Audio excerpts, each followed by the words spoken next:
Hey out there, everybody. I'm Hal Sparks, and this is Jackie Scheckner. Hi. And this is the Wonkydonk. That's right, I named it. I know it was going to be one of those stupid names, It's but I got to say, official. it has one of those things. It's just stupid enough to work, and that's been my mantra my entire working life. So I trust you. thank you, I appreciate I that. trust you. Yeah, no, and this week, we talked about the impeachment rules. We've talked. Whistleblower. Yeah, we talk whistleblower law. This week we're talking about what Donald Trump referred to as the emoluments clause. I don't think you people with this phony emoluments clause, and by And I'm going to put Those are a. the digital Washington That's right. emoluments, Yeah, right. Lincoln emoluments, Yeah, it's and like Jefferson you emoluments. ever go there and use the app in D.C. and you can show, you point it at Washington Monument and he walks around the corner going, I may have wooden teeth, but I know a damn thing or two about a thing or two. Yeah, it's an e-monument, which is the best he can ever hope for. This is a man who started his presidency going, I'm going to get, Obama didn't deserve his Nobel, so I should be able to get one too. And plus, I'm going to be on Mount Rushmore, and I deserve to be more than Reagan anyways, and I'm the most beloved, blah, blah, blah. And he's going to leave impeached. I think what's Yes. pretty much we can guarantee at this point. Well, especially after what we're hearing today from Ambassador Oh, Taylor. lovely.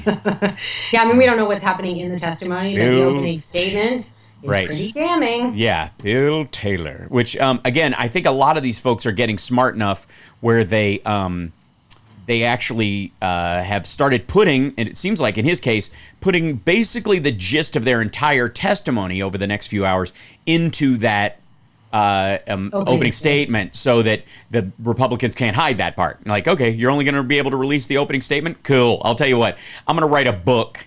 Is it 15 pages, you said? Yeah, it was 15 pages, yeah. And it seems like he kept meticulous notes because the amount of detail that is in that opening statement is pretty specific. And then on top of that, we're getting leaks in the media that there were actually notes of all of the calls and exchanges that he had with people over time. It's the same thing that Comey did, right? He took notes Right. of his meetings with the president because he felt like the president was going to potentially lie about it down the line. Right. It seems like Taylor had the same idea that he had to keep track of what was going on because no one was going to believe it if he didn't have Yeah. notes of what was actually happening. Well, and the general insanity of this, these guys thinking somehow that they're going to get away with it. Obviously, they've been conducting a lot of this stuff in the WhatsApp.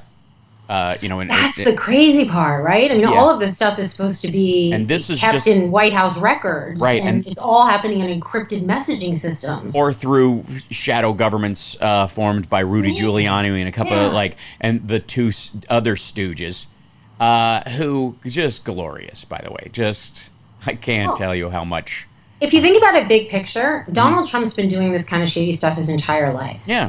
So what's to think? Where is he to think that it's not going to continue to happen for him? Right? Like he can continue to do the same shady stuff he's been doing his entire life. He just now has the office of the presidency to cover him. Right. And he negates the part where he's now on the international stage, and there's a tremendous amount of Life and death attention. involved. Yeah, being Right, paid real to issues. what he's doing. Yeah, and then But, in the case of and by the way, I want to do another episode with you, obviously on executive privilege. I think we Oof, need to that'd be a good one. break that down, and the weird kind of, like, obviously there in the entire spectrum of that there is reality in terms of what you should be able to say and not have to say in terms of your discussions with the president, and on the entire other end of the spectrum is what the Trump crowd wants, which is much more in line with the Bush executive king kind of concept. And yeah, it's somewhere a weird blanket immunity that they're making. yeah, up. it's weird. We're going to have to discuss that. It's going to have its own episode, Yeah, that's a good clearly. idea. But today we're going to talk about the emoluments clause, which for most people it's often referred to as the foreign emoluments clause because it doesn't pertain specifically to making money off your businesses in the States. It's a totally different set. There is a law about that, but it's not as specific and strict as this one because this one deals with the possibility of traitorous,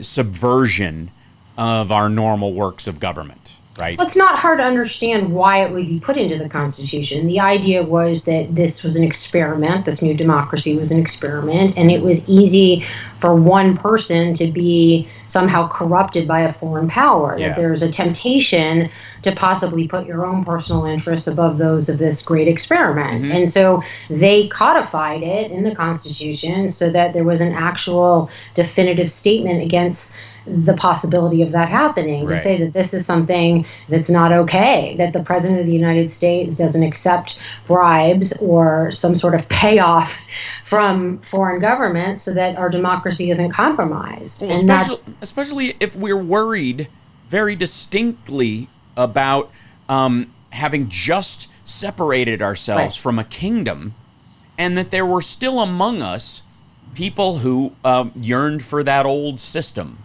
And so that's why it's in Article 1. I mean, it was right away, like, they recognize this is going to be a problem. It's always been a problem. It was a problem, you know, when the Spanish and French leaders tried to bribe the Brits and lords and kings to allow certain territories to be taken. And they're like, you know what? I wasn't a big fan of those folks anyways.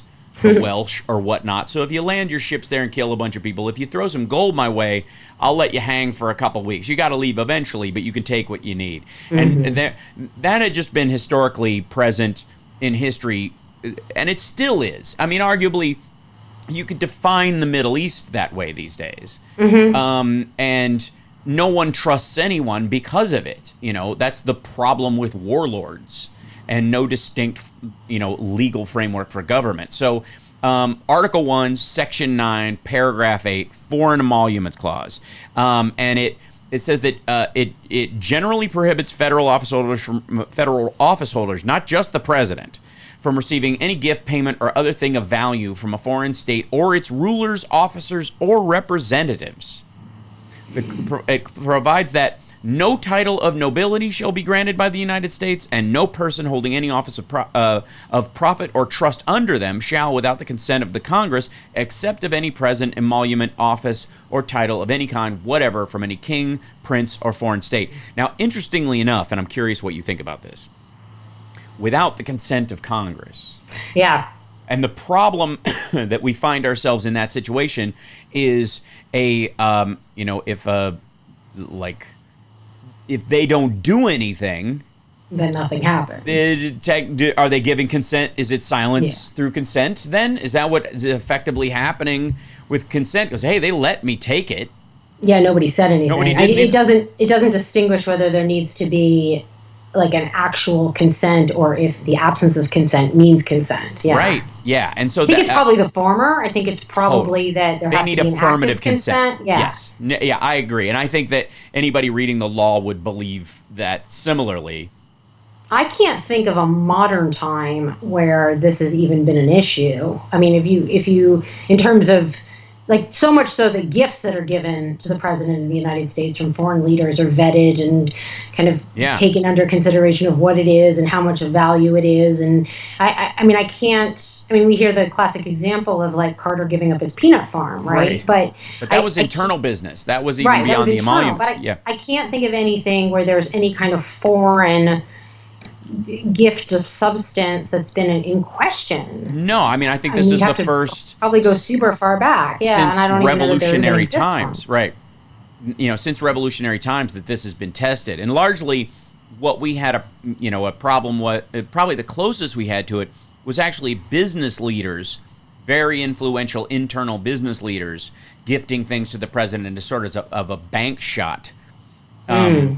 And the concern being, like, Ford being so close to Hitler for a while was leading to a fear that it would basically be like, well, technically Hitler could gift our leaders and our senators into supporting him and delaying America's entry into the war because of the power of Ford in the States and all that. That's a possibility.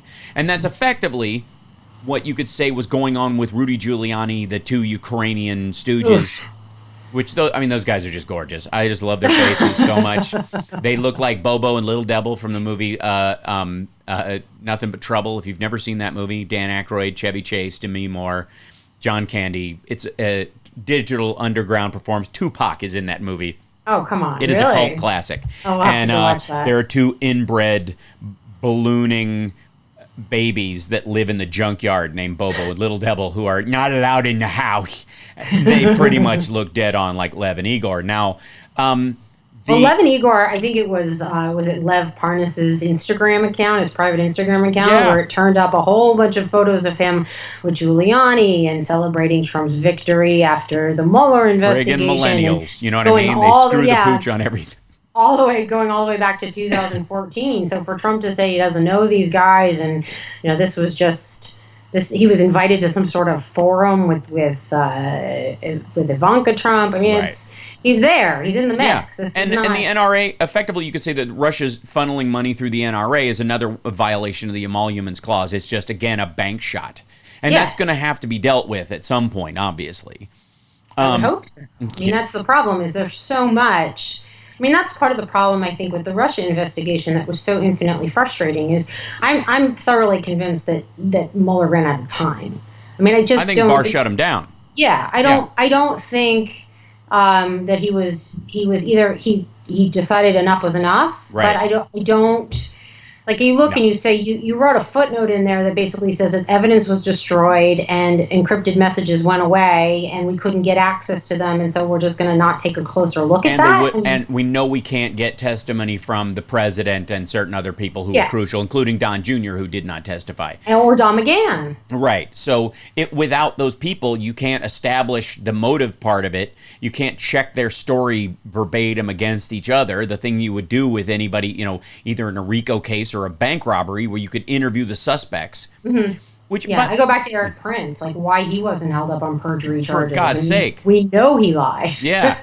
And so I don't know why all of those loose ends are just dangling out there in thin air. But if you got to get them on Ukraine, then get them on Ukraine. But it's frustrating, as somebody who followed the Russia investigation so closely, that the dots are so interconnected, right, that you're overlapping dots over and over again, and we're now still not. Yeah, we're now the untouchables, all sitting around the guy going, you get him on tax evasion, evasion. Yeah, it's amazing this is where we are. Chicago way. Yeah. So, in an early version of the clause, modeled on a rule adopted by the Dutch Republic in 1651. This is me getting to the deep reads of it. I like it. Forbade foreign ministers in the Dutch Parliament from receiving, quote, any presents directly or indirectly, in any manner or way whatever.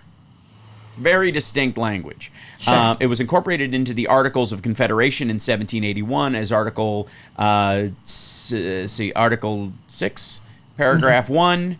Nor shall any person holding any office of profit or trust under the United States, or any of them, accept any present emolument, office or title of any kind whatever from any king, prince, or head of state, nor shall the United States in Congress assembled or any of them granted any title of nobility. So you can't get a lordship in exchange for scuttling the democracy, which was a big fear. I mean, that's how they used to pull warlords under the wing, was guarantee them lands and peoples, and hey, all you got to do is come back to England. Everything's forgiven. It's the exact same thing, by the way, that Putin is doing in Ukraine right now. It's the exact same thing. Well, the question with emoluments, I think, becomes the definition of emoluments. Mm-hmm. And that's, you talk about something of value. Mm-hmm. And it becomes, if there isn't a monetary value, you have to then identify the value of whatever it is you're receiving. And that's where we are right now, is that Donald Trump has asked Ukraine to give him the valuable thing of announcing he's going to investigate not only the Bidens, but to go back and reiterate Russia's excuse. Which is the first order of business. That's what he was after in the first place. Go back and say that it was Ukraine that somehow interfered in the 2016 election instead of Russia, which is what Russia likes to do. It blames everything on Ukraine. It shoots a passenger airliner out of the air and blames it on Ukraine. Right. It invades Crimea and blames it on Ukraine. I mean, Ukraine is the punching bag for Russia. It's what Putin does. Mm-hmm. So the fact that Trump, he doesn't have any interest in Ukraine beyond Putin's interest in Ukraine. Right. And so he's trying to get Ukraine to do his and Putin's bidding to try to exonerate Russia in 2016 and move ahead into 2020. The question becomes, will Republicans turn around and question whether that's something of value? And I just don't know. Well, here's the, I mean, obviously, what he was seeking in terms of the Biden thing was a Comey moment, which is when Comey came out and said, we're still looking into Hillary. Right. We have to reopen this. We have to take it seriously. He wanted a redo of that exact moment, but at Biden. Mm-hmm. Using Ukraine's political system instead of ours, because there is no there, and our Justice Department under Barr knows it. They can't come out and go, we're looking into Biden's corruption, because there is none and they know it. And they can effectively get lambasted, sued, whatever the recourse there is. But he wanted that. But even that was secondary to the fact that he wanted them to come out and say that Russia was not responsible for the break into the DNC server, that the server is somehow the surfer. The Silver Surfer is hiding somewhere in Ukraine.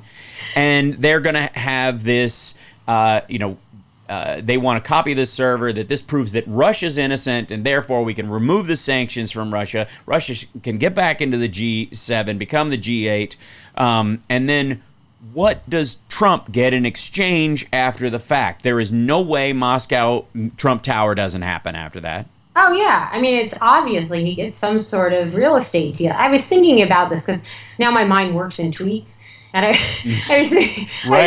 keep coming back to this. And I think, like, President Trump or Donald Trump sold out democracy for real estate deals. Yeah. And to pay off past debt. I mean, it's that simple. Like, the Russians own him. He owes them money. And so to pay off past debt and to get future investment in property and real estate and hotels, and it's why he's going to North Korea. It's why he's making nice with Saudi Arabia. He sees the potential to expand his real estate dealings in these countries, and that's the only interest he has. He has no interest in democracy or freedom or anything that actually matters to anyone who calls himself a patriot in this country. It is, and it's so blatantly obvious.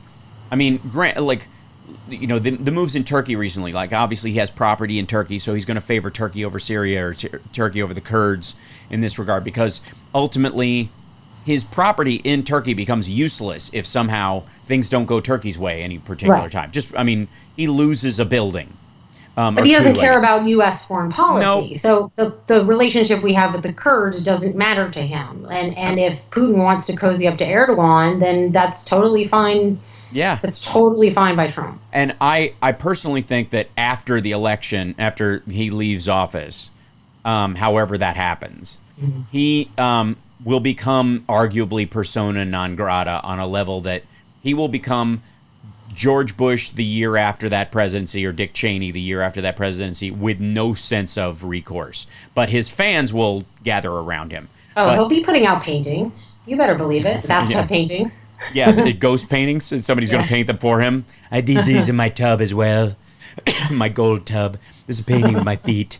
I didn't do it. I had, Bill Barr. Yeah, right. So Bill Barr's doing the paintings. Oh, my God. So in this, the language cannot be clearer in terms of it, any kind of profit, benefit, advantage, or service, and not merely any gifts. Now, the interesting thing about this is the violation of the Emoluments Clause and how it gets tried, essentially, as on the one hand, does he have to return it if it's a material thing, Like I always, what I always think about when they talk about this is in the movie Dave, where they've got Ben Kingsley as the vice president running all over the globe doing stupid shit as vice president, and he comes back and he's holding a spear and a tribal mask, and he goes, "Mr. President, gifts from the Lord of Burundi," like he's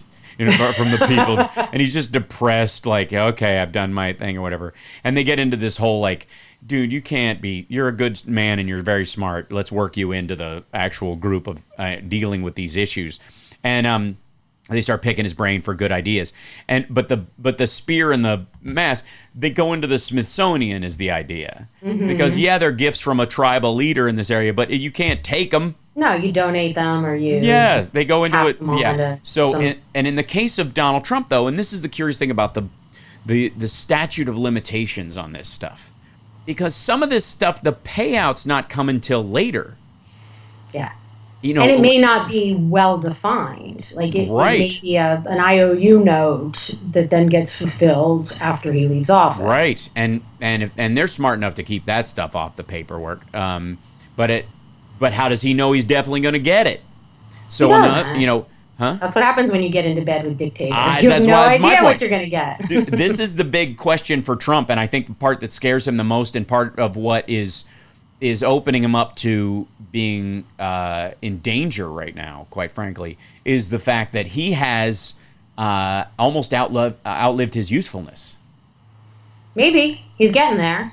He's certainly getting there. What else is there? He's given the Republicans all the judges they need, pretty much. Like, there's very few of those seats that they're going to fill in the next year that'll matter. He's got all the federal judges that he needs, and they're in there forever. Mm-hmm. He's gotten the tax cut. It's going to cause the economy to dip next spring horribly, easily. Right. Russia's got they've got that election in Ukraine. They've got control over that area. They're filling that area with loyalists. I would say that once he lifts sanctions, then he's useless. Well, he's got to lift. He's got to somehow lift Russian sanctions. He can't. But he'll try. Yeah. He'll try. That's what they want. That's the number one thing. Right, and he will fail. He won't be able to do that. So at a certain point, another tactic has to be played. Like, they got to pretend to play nice after they've taken the area they need. They need to fake these elections while he's in, take over that territory, basically own it, start their insidious form, non-violent form of undermining the Ukrainian government and seizing control of it through sock puppets, which is what they were doing before. And then they're going to bring that guy, and then now they've got an alliance with Turkey, and Europe is squeezed between them. Oh, absolutely. I mean, he's taking every step closer to re-elevating Russia to the power that was the Soviet Union, which is his number one goal. So he's getting closer and closer, because when the United States steps back, he steps in. Mm-hmm. That power back. When I was reading up on the emoluments, when we talked about we were going to do this, and I was looking at the domestic emoluments. Right. What I thought was interesting was, as there are organizations like CREW, Citizens for Responsibility and Ethics in Washington, and there are members of Congress who are fighting him in court on emoluments, the question becomes who has standing to fight him on emoluments. Right. And I think that's fascinating, because you can turn around and say, okay, maybe does CREW have standing to sue over emoluments? That could be in question, but the people who do have standing are the businesses that compete against him, right, who are somehow affected by his accruing favor with foreign entities, and Congress, who has the right to oversight. And so it was just interesting to me coming up with, who has the right. I mean, we as the American people, I think, should have the right to have standing, because we need to know who's paying off the president.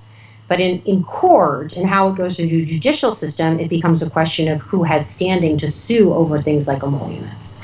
Yeah, well, to paraphrase Lenny Bruce, when he sought relief from the Supreme Court, and there was a question of he hadn't run through all of his possibilities, he said to Thurgood Marshall, using very colorful language, trying to explain why he went to the Supreme Court, it's like I'm a black man in Alabama trying to go to the bathroom. Before I get the relief, it's going to be too late. And because he's running out of money and he's running out of everything, and they're bleeding him dry, and he's got to go straight to the actual rule, which is, the freedom of speech.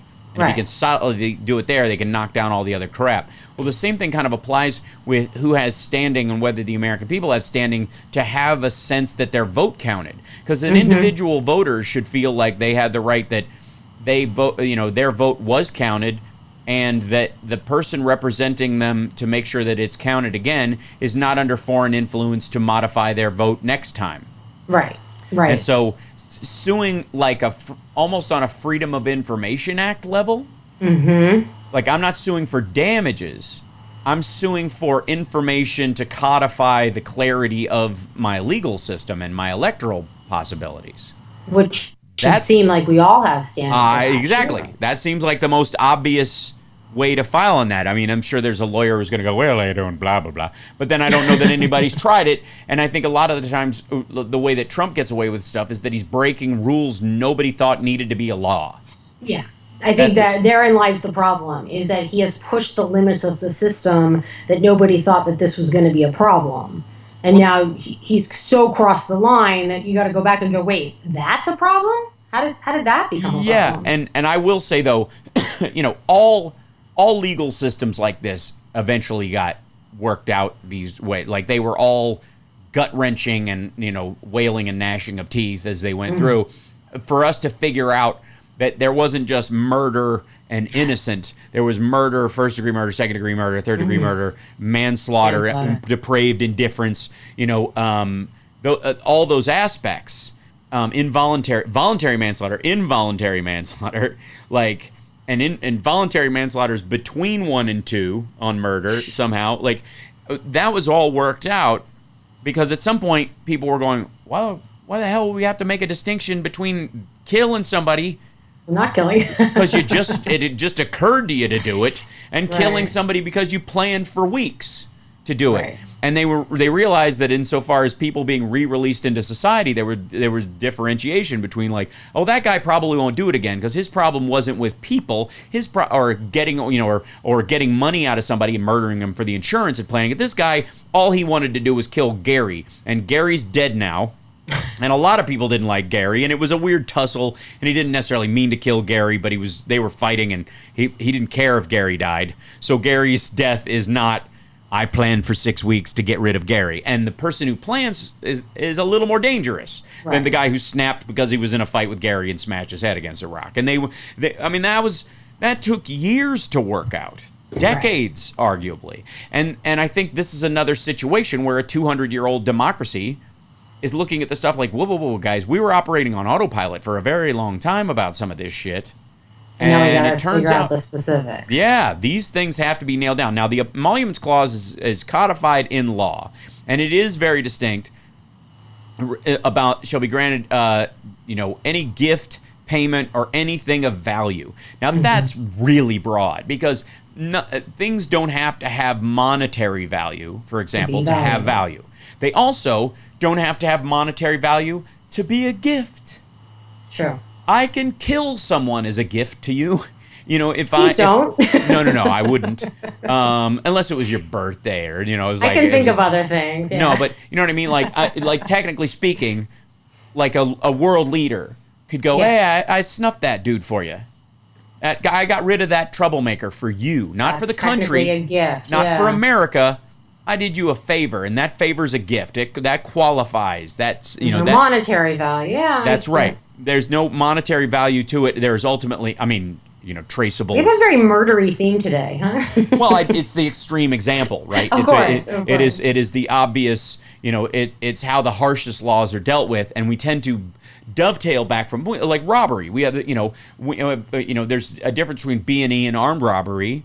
A cat burglar and an armed robber are totally different criminals in the status of how they're arrested and how they're tried and how they're put through. And largely it has to do with the damage they will do to another human being, willing or unwilling. The idea that, somebody who breaks and enters may not carry a gun, but if they carry a blunt weapon, it's the same thing, and we had to decide. Well, he went in, he had a flashlight, and he hit him with the flashlight because he intentionally bought a flashlight big enough to whop somebody over the head with, and so clearly he came in with the intent that he might have to harm someone. Like, those kind of law things have to be distinguished after a while, and trials sit on them. That creates precedent. The precedent rules the day. And in the case of the Emoluments Clause, I feel like over the next 5 years, we're going to see a shit ton of, like, emoluments-related bills for clarity on there. Like, everything of monetary value must be gifted or granted to the United States as a whole, not for the benefit of any individual person. And that if a foreign leader does a favor for you while in office by your direction or your tacit approval that leads to you having monetary gifts after you leave office for 20 years is a good number. Sure. Then we suspect that you affected U.S. policy to gain that benefit, and therefore that's illegal. Well, there's something inherently messed up, too, about how many people are profiting off of foreign countries' diplomatic interests. Or, Sure. it's interesting to me. I mean, of course, they all run in Trump's circle, but, Right. Rudy Giuliani going out there and doing the bidding of Russia or Ukraine, or look at Paul Manafort making his Russian sock money in puppets. Ukraine. I would Yeah, argue all the Ukrainian work, just for the record, I would like to just say is all Russian work, Yes. because these are all Russian sock puppets. The guy that Manafort was working for was a Russian sock puppet. These two Ukrainians were Russian sock puppets. They were born in Russia. They were everything they do is for the benefit of Russia. They just happen to live in Ukraine. They are traitors to their own country, so to rejoin. Now, and keep in mind, Ukraine didn't exist when these guys were kids. It was a part of the Soviet Union. Mm-hmm. They are Russians. They're only Ukrainians because of a divide that was made in the 90s. You know what I mean? Like it's like calling yourself a Californian to some degree or whatever. Like, I moved here 10 years ago or whatever it is. It's about that level of honor or whatever, or connection. Well, what's sad, I think, if you look at, for example, Ambassador Taylor's written testimony, and he talks about his commitment to the democracy in Ukraine, or that Ukraine wants to be free, and that there's this level of autonomy that the nation is seeking, and his commitment to it. It struck me in particular because when I was working on all the Russia stuff, I had to tie it to someone in the Ukraine or in Ukraine. I keep saying the Ukraine, and I rally against that. So in Ukraine, and I just know what they're striving to be, and the commitment to that, and to have the United States turn its back on that because that's what Putin wants, right? So that's what Trump is doing. That's what Giuliani's doing. That's what Manafort did. Like, it's working against the interests of what should be a strong U.S. ally. And that also goes to effectively a poll testing for presidents going forward. In some ways, like, you must, like, our dream is that they could pass a constitutional test, like a test that explains and understands the Constitution. You've obviously read it and studied it. You got to take the test, and your grade is shown in the debates. If you get that's an not 80, a bad idea. You know what I mean?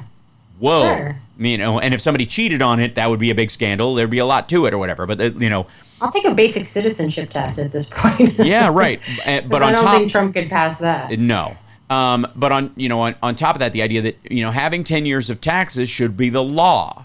Yeah. Because we got to know that for the last 10 years, you haven't gained any debt. It's the same, like, you can't get security clearance as a civilian. Why should you be able to be elected into that circumstance and have that clearance unless somebody knows you could pass the debt aspect, say, alone of the security clearance issue. Sure.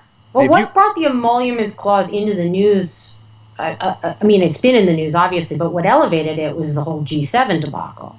Yes. Yeah, no question. I mean, and the surprise that apparently Trump had that the Republicans pushed back against it is what's being alleged in the news. Like, he was shocked that they pushed back against it. And I don't think they pushed back because they thought he couldn't do it, or that they wouldn't have wanted to let him use. Because it looked terrible. Yes. Well, and also, it's so obvious that he's gaining funds from this. And the place is a dump. It's got bed bugs. He's like, it just got refurbished. It had to be. After they bug bombed it, they had to repaint the place. There's so many things wrong. First of all, you're going to bring people to I'm from Miami. I was born and raised. You don't want to bring people to Miami in June. Right, yeah. And not only is it incredibly hot and muggy, but it rains every afternoon. Miami International Airport is a cluster on its best day. Right. So you're going to shut down that whole corridor to get people in and out of Doral is ridiculous. And then you turn around and you say, this is a man who says he's going to give it to us for free. He doesn't do anything for free. No. This is a man who charges us for his golf trips to his own golf course. Charges the Secret Service and all the related government industries that have to follow him around. He charges them retail, top dollar for every room, every golf cart, every meal. There is this idea that he doesn't take his salary is just a farce. Like, who wouldn't, if you could pad your pockets for 4 years Who wouldn't work as an intern for 4 years to come out with $6 billion on the other end of it, which is exactly what he's attempting to do. He's attempting to use the presidency to create the wealth he never actually had. Correct. And if not for government interference in terms of him charging them top dollar for all these things, all the visits to his properties, 2 of them at least would be sold before he stopped being president. Oh, absolutely. Mar-a-Lago and Doral would have, maybe even the one in Jersey would have been Doral was losing money. Occupancy was really, really low, Right. especially in the month that he was going to bring the G7 there. Right. And the part that gets me so much, I mean, Mick Mulvaney is up to his eyeballs in trouble at this point, but he stands at that podium and he talks about how they did a search and then Doral was the best property that they found, and he won't release where else they looked. And then he admits that they were having a conversation, and Trump walked into the room and said, "What about Doral?" And everyone went, "Oh, okay, Doral." Eureka!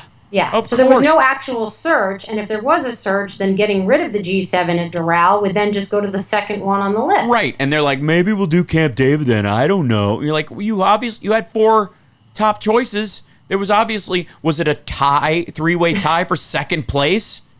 There was no other choice. No, there was no other choice. There was never any, for the president to come out and say, now we're going to do a search. You were supposed to do that search before. Oh, my God. And, Aspen. Just do it at Aspen. Stop digging around.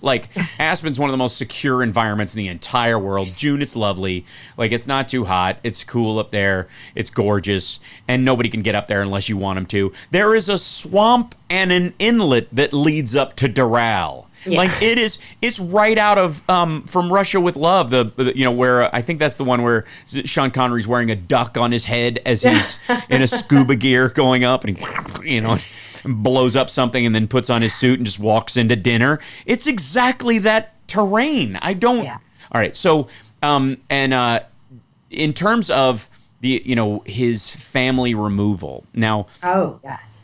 Supposedly he's put the fam in charge. So he's removed himself from getting profit.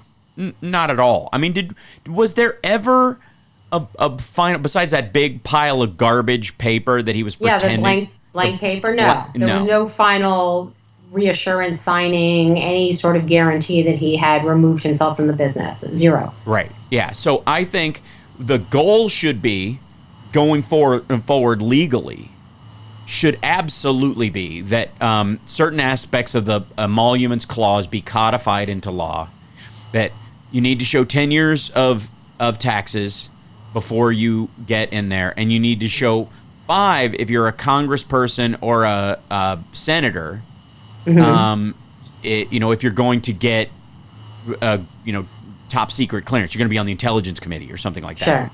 Sure. Otherwise, you just don't qualify and you can't sit on the committee. You go to work on the farm committee. That's fine, but you can't be on intelligence unless we know you don't owe, or you haven't been in your campaign, and no dark money in your campaign at all if you want intelligence briefings. That's smart, for sure. How can you be trusted if we don't know where your money's coming from? And it seems like the most obvious thing I don't understand how untraceable money gets in. I mean, I know it gets into super PACs. Sure. But not into campaign coffers. The actual spent money of you know what I mean? Mitt Romney famously had a company come online, give him $1 million to his campaign, and disappear in 24 hours. If a person, and remember, corporations are people, my friend. Yes, now they are. If a person can't give $2,500, more than $2,500. More than, how the hell can a company give more than that? Well, isn't that Citizens United? Well, sort of. Citizens United technically was about super PACs and external groups being able to do campaign-related stuff, and the amount of coordination they could have with a campaign, in theory, right? They could give that money. They didn't have to say who they were giving it to, a 501c3 or whatever the political organization that they were giving it to. I forget what the classification is off the top of my head, but it was not that anybody could give more than $2,500 to an actual campaign. Insofar as I know. I mean, but there's something going on with bundling. I mean, there's a way that people are amassing a tremendous amounts of money. Yeah, well, and I think that's a problem. The bundlers, that's fine if they bundle, but they should, along with it comes the list of every person on that bundle who gave it. Like at those dinner parties, they're like, I got a table at this thing, I spent 10 grand on the table, but I had these folks, so that counts as a contribution from these other people, right? And they've given the max because I had 4 people at my table, and we've all given $2,500, but I paid it, whatever, out of my pocket. Okay, fine. Those guys are topped out. It's like radical transparency. Yes, exactly. And radical transparency. And at the very least, like I said, if you get, if whatever the standard is for a civilian becoming a CIA agent or a civilian becoming an upper echelon DOJ agent as far as clearance goes, should be the level to which anybody who's running for president has to pass. And if you can't run. That would be a good marker now. But I don't think we ever thought that was necessary before. No. I mean, we also didn't think that, the right to bear arms would include, microwave lasers and 100-round drum magazines on a on 2 carryable machine guns at any given time. So, or bump stocks, But we're revisiting that legislation, and I mean, hopefully we get some movement there. But right. I mean, if we go back and look at that, then there's no reason why we shouldn't be able to go look at emoluments, for example. Sure. Well, I think the key one. I think the ticket to Second Amendment issues is insurance. What do you mean? If you're going to buy certain weapons, they need insurance. Like you need insurance for a car, that type of thing? Yeah, basically, like collision insurance in case it gets misused or stolen and used in a crime. Or you're whatever. responsible. The idea is that once it leaves your hands, you're still responsible for some of the damage that can be done, which gives you an impetus to keep it under lock and key, so your kid doesn't find it and go to school. And financial liability for people whose guns are used in crimes. That would help. And jail time if your gun is used in a crime and you didn't report that it was stolen. And the idea that, well, I didn't know. Fine, you'll get probation for 6 years, but you'll pay a $200,000 fine, and whatever damages in a civil case against the actual shooter, you will participate in. Like that, there's all kinds of stuff. Completely reasonable. Doesn't limit your right or ability to own those kind of things. If you can own a prohibitively expensive weapon, you can afford the insurance on it. Everybody drives a car, has to have it. The rules about licensing are totally gonna fall apart because you don't have an affirmative right to drive a car. They didn't exist. So, but you have an affirmative right to own a gun, or arms in general. So you won't be able to make people have to have a license. It'll fail every legal test. But mitigating, oh no, it will. Mitigating the damage though is the right. But insurance could be doable. Everything. Yeah, you can make it, ammunition, for example. You can own the gun, but you can't force a company to sell you ammo in bulk. You know what I mean? You can be limited on how much ammunition you can purchase because that's a secondary product. Sure. It doesn't work without it, but unless you're going to make your own musket balls, pal, which I know how to do, and I used to make them with my dad when I was a kid. Did you really? Yeah. I'm a member of the NMLRA, the National Muzzleloading Rifle Association. I have been since I'm a lifelong member. Have been since I was a kid. My dad can split a playing card from the side with a flintlock rifle, and he's a gold medalist worldwide with flintlock shotguns and percussion shotguns, old-timey guns. And so we grew up around that stuff. And I know a lot of gun owners, and I don't have a problem. And most of them are very normal about this stuff. And most of the LARPy, dickhead, wannabe, mercenary Michigan militia assholes, like the Bundys and whatnot, those guys, these are toys. They behave like they're toys. They're dick-wagging contests. It's ridiculous. And you can have those things, but you get financially hit if something happens. And then what you have is fewer parents buying them as toys for their kids and growing this entire field of school shooters and future shooters. We'll talk. I was going to say, did we just step off the path into the creek? We did. That'll happen. But okay, so back to Emoluments Clause, and we'll wrap it up or whatever. So what would your remedy be in terms of dealing with the emoluments clause with both Trump in the present and then going forward? Oh gosh, I mean that's a huge question. You're I think, welcome. I mean, obviously, not to put you on the spot or anything. Right, yeah. I mean, I think you're right going forward is that there's going to have to be some sort of legislation in play that's going to make it very specific about what emoluments entails to make the language clearer. Because I think what's happening now is that we're going back to the Constitution and trying to identify. For example, we talk about high crimes and misdemeanors, right? Like, what are we talking about? So we think we have to go back and figure out what that language means. And I think that that's important. I think as far as Trump's concerned, I mean, it looks like they're going to go after him on UK over abuse of power. Right.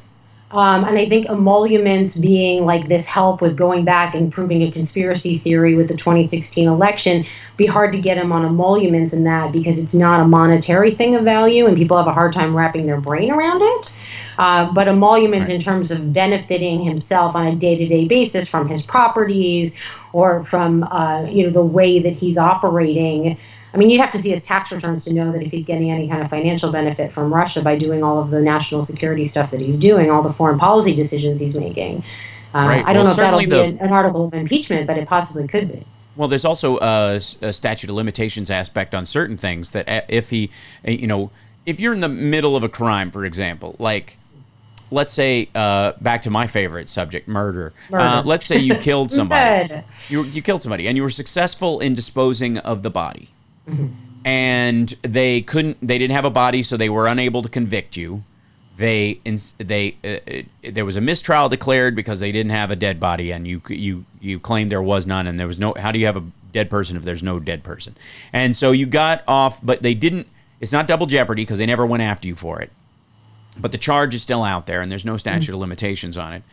And then 6 years later, after you're no longer county sheriff and you think nobody's looking, you go out to this field with a shovel and you attempt, because you know they're going to be building a mall there, dig up this body and get rid of it. Okay. And in the process of getting rid of it, they catch you. Somebody sees you out in the field and goes, "Hey, Jim, what are you doing?" Nice body you got there. Yeah.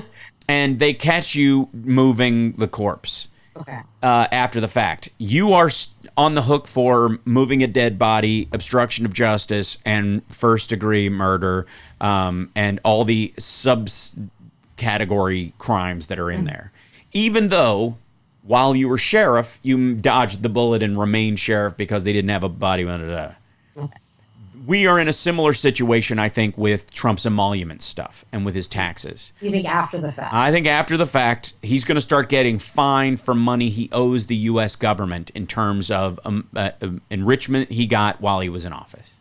That would be lovely. That would. And he won't have it. And so he'll magically settle with the Justice Department. He'll pay it with a magic $100 million from someplace, like I'm a billionaire, I have whatever, and it'll turn out that $100 million bounced through Bank of Cyprus or Deutsche Bank, and the EU, when they're tired of dicking around with Russia and we're kind of bonded back with them and normal endeavors have been encouraged. They will jump in with us, put Deutsche Bank out of business or Bank of Cyprus out of business, and go, we're scuttling this, and everybody who's involved is getting dragged out in front of the Hague, essentially, effectively, whatever their modern financial version of that is. And he will be one of them. And it might be Don Jr. and Eric that are left with the bag, and they might be, because they got like 2,500 LLCs under the Trump organization. There's so much crap paperwork that they're hidden behind. That they'll get him on fines. He'll never see the inside of a jail, I don't think. It just feels like such a pipe dream at this point because he seems to be getting away with everything. I mean, up until now, obviously, it's starting to get a little more dire, but until now, it just seems like nothing would stick. So the idea that he'd get his comeuppance beyond getting impeached seems... Well, nothing is more useless than a useful idiot who has outlived their usefulness. True. And he's going to at some point. As soon as he's not president, he's worthless to Vladimir Putin. And so the idea that he will even make good is crazy. You know what I mean? Yeah. Trump is so stupid that he thinks that Putin's going to keep his side of the bargain after all this is over. Well, he's a narcissist. And Yes. He doesn't see Well, the other side of any of it, right? I would argue that I've always had an argument about this. I don't think he's a narcissist. I think they call it narcissistic personality disorder, but he's not a narcissist. He's got low self-esteem. He's got terminally low self-esteem. A narcissist, you know, trust me, I am one. I know what it's like to love your own reflection and the sound of your own voice. He's not that. He hates his own reflection, thinks he's disgusting, hates his lack of chin, hates his hair, hates his skin, he hates his tiny little hands and his big fat belly, and it drives him crazy, and he's ashamed and annoyed all the time, and the only pride he takes in his disgustingness is when his riches have led him to the point where chicks have to sleep with him because he's got this kind of money. That's the only upside to it. He thinks he's ugly, and it kicks his ass. He also thinks he's stupid. He knows he's stupid. Because his dad told him his dad told him he was stupid forever. That's why he constantly tells himself he's smart. And that's why he hates being called a dope. If you call him, if you're gonna, your duty, folks, if you're listening to the sound of my voice, is to call Donald Trump a dope in as many tweets directed at him as possible. That's the word you think that he dislikes. He says it internally all the time, apparently. I look like a dope. Like, it's really an odd choice of words. But apparently several times, according to the biographers, Fire and Fury stuff, this is one of the storm in damn it words that he has, that he looks like I never picked up on that. effing dope. Yeah, because he looks dumb. He looks duped. And he associates dope with dupe, and because he's an idiot, because he's a dope, and so it drives him crazy. So that but I think that's what we're looking at. I think we're looking at the first time, like, a president after the fact was found to have enriched himself while in office, and it's why presidents are really good about. Can't even talk to you about a book deal right now. I can't even talk to you about any of that stuff. And then he brings up Obama and Netflix and the book deal, and you're like, asshole, that happened years after he was in office. Yeah. Of course. And the other, like, I mean, this goes to the speeches things. Now, I'm curious about this, too. Because this is the one that they throw up at Clinton all the time, and they throw it up at Obama. Going out and giving speeches for a lot of money. Yeah, okay. First of all, that's not surprising. And I think it would be odd if our leaders went around talking for free to corporations. That would scare me more. Yeah, well, I mean, they have to make money. That's... People continue to make money. What do you do after you've served in office? Right. You either go lobby, or you give speeches. Hey, you make appearances. You give me cash for speaking to you as a stand-up comedian. This is my job. You're gonna do it. I roll in, and I do a show, and you give me cash, and I leave. We're done. Yeah. If I go give your guys a speech for free, why do I care about your company all of a sudden? Why am I talking to your folks? Do I have stock? Is there something else going on? Am I going to get a consultant job? Like, because the higher dollar I walk away from, the cleaner my hands are to some degree. Because you guys are having to pay me. You're like, wow, he did that. It's funny that, Clinton famously made, her Goldman Sachs speech is the one that they throw back at her. Sure. She made more money speaking to the California Alumni Association than she did speaking to Goldman Sachs. They paid her more. The question, and it might be... She didn't work for them. She gave a speech. Right. Oh, totally. She didn't go in and do trades for Goldman Sachs. If she sat in on a meeting for $250,000 and didn't give a speech, that would be fucked up. Right. She stood up. She gave a speech. They gave her money. She walked away with Goldman Sachs' money. I don't see where telling people what you think is problematic. Right. Exactly. That's the odd thing is she went there to give to say what she said, say her piece, and where she agreed, she could agree. Where she disagreed, she could disagree. You pay me to hear my opinion, but I'm not going to walk in here and talk to you assholes for free, and I'm certainly not going to charge you less than I do when I if you're getting an honorarium from a college for speaking, you're going to go speak to Goldman Sachs for free or not at all, which is okay, do we only let them hear the voice of the leaders that are on their side? That's weird too. So, but again, it's after the office. That's something that comes after. And if you're not capable, the interesting thing is it's not, I guess, technically, if you're not worth a damn while you're in office, they're not going to want to hear from you after. You're not hearing a lot of George Bush speech Going out and giving stories. speeches. Because he doesn't, but Cheney gives speeches, but Cheney only gives speeches to groups he has stock in or investments in. And that's the bad part. That's what I think is dangerous. And that was clearly like the vice presidential aspect of the Emoluments Clause is something we're talking about with the Dick Cheneys of the world. Because that, I mean, the Halliburton no bid contract, all that stuff. I mean, come on. That is the most egregious. Like the hotel rooms, that's nothing compared to the Halliburton cleanup of Iraq, money-wise. And, you know, Donald Trump only wishes he could graft that big. He's a loser, and everybody knows it, and that's why he hates himself and his stupid orange face. That's a good place to end. Yeah, I think so. That wraps up the Wonkydonk this week. I like stupid orange face. I'm calling him Cheeto Chamberlain right now on Twitter. That's I think that works. Does your mind think in tweets now too? Yeah. Oh boy. Yeah. Well, I mean, it's helped me as a writer be more concise in what I'm saying, you know, and wrap up stuff. It's actually great that way. But sometimes I'm like, I get into a thread of it, and I'm like, this could have been a blog. This could have been a video. I feel like I'm wasting my energy just chatting this out in 6 lines. I'll fix that. I'm fixing that this year. That's part of the thing. Oh yeah. It's part of the biz. But anyways, thank you guys for listening to the Wonkydonk. Jackie and I will be doing this every week, and we are going to break down the sort of the legalese aspects, both our concerns and what we think will eventually be the remedy when some of these laws we should always include that. Yeah, you know, laws are where they're left wanting, and what fixes need be a part of this. And obviously, in the next one, we're going to talk about executive privilege, because that's going to come up a bunch over the next few weeks. I'd like to talk a little bit in the future episodes, and I'm curious, you know, you and I will talk off air about these kind of things, but about like voter suppression and the laws around the right to vote, the affirmative right to vote, which is also a watery area of the law.